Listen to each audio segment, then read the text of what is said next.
Perkenalkan, nama saya Priyaningsi dengan NIM 121010165, program studi Pendidikan Agama Islam, Fakultas Tarbiyah dan Ilmu Keguruan, Institut Agama Islam Negeri Pontianak.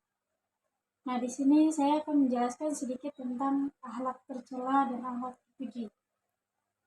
Yang pertama itu akhlak terpuji, yang biasa disebut dengan akhlakul karimah. Akhlak terpuji adalah tingkah laku yang menimbulkan perbuatan baik sesuai dengan akal sehat dan ketentuan syariat. Nah, akhlak terpuji ini bersumber dari dua hal. Yang pertama itu agama, terdapat ayat suci Al-Quran dan hadis. Kemudian yang kedua, tradisi, adat, kebiasaan yang tidak bertentangan dengan agama.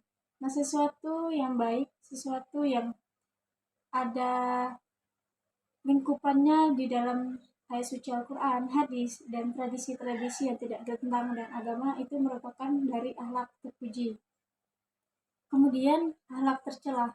Akhlak tercela bisa disebut dengan akhlakul mazmumah, yaitu tingkah laku yang buruk terhadap Allah, sesama manusia, makhluk lain, serta lingkungan. Jadi perbuatan-perbuatan yang buruk di mata Allah, di mata manusia, maupun merusak makhluk lain serta lingkungan sekitar, itu merupakan dari perilaku akhlak tercela. Kemudian contoh dari akhlak terpuji dan akhlak tercela.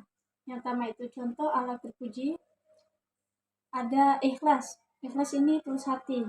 Jadi ketika kita menolong orang lain tanpa meminta imbalan, itu namanya ikhlas.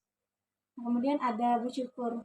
Nah, bersyukur ini kita mensyukuri apa yang sudah diberikan dan apa yang sudah terjadi. Gitu. Kemudian ada berprasangka baik. Nah, berprasangka baik ini kita tidak memikirkan hal-hal yang buruk yang akan terjadi atau menimpa kita. Kemudian ada jujur. Nah, jujur ini berkata sesuai dengan perbuatan, berkata sesuai dengan apa yang telah terjadi tanpa adanya penambahan atau pengurangan dari sesuatu yang telah terjadi. Kemudian ada rendah hati.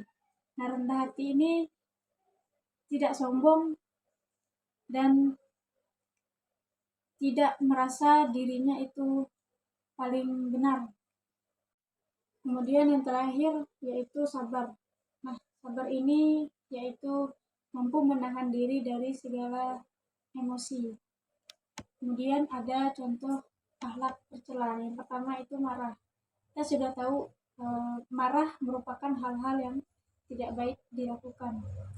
Kemudian egois. Nah, egois ini lebih mementingkan diri sendiri daripada orang lain.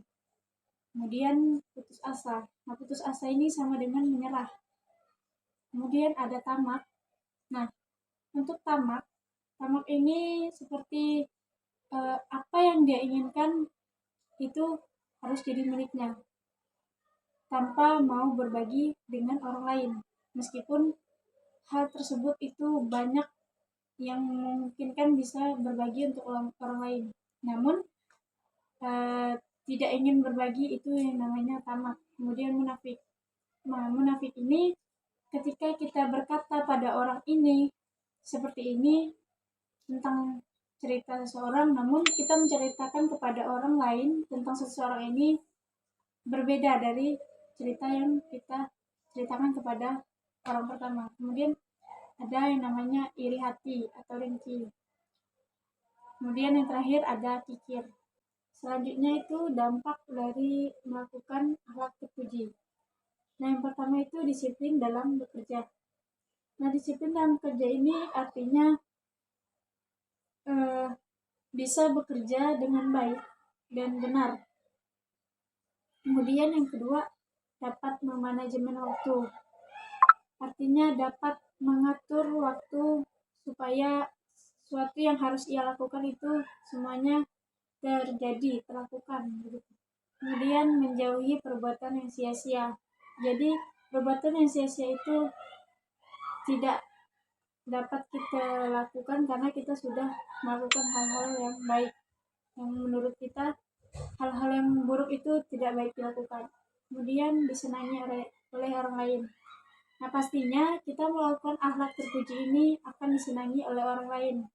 Kemudian yang terakhir dari dampak melakukan akhlak tercela. Akhlak tercela adalah akhlak buruk. Dan akhlak buruk ini berdampak pasti negatif. Tidak ada yang namanya akhlak tercela itu berdampak positif. Nah, untuk dampak-dampaknya yang pertama itu tidak disenangi oleh orang lain. Kemudian tidak pandai bersyukur, selalu mengalami kesulitan dan terjauhkan dari rezeki. Nah, itu tadi adalah penjelasan sedikit tentang akhlak terpuji dan akhlak tercela. Semoga bermanfaat dan sesuatu akan menjadi baik bila kita awali dengan baik. Begitu pula sebaliknya jika sesuatu itu menjadi buruk karena diawali dengan buruk juga. Sekian dari saya. Terima kasih. Wassalamualaikum warahmatullahi wabarakatuh.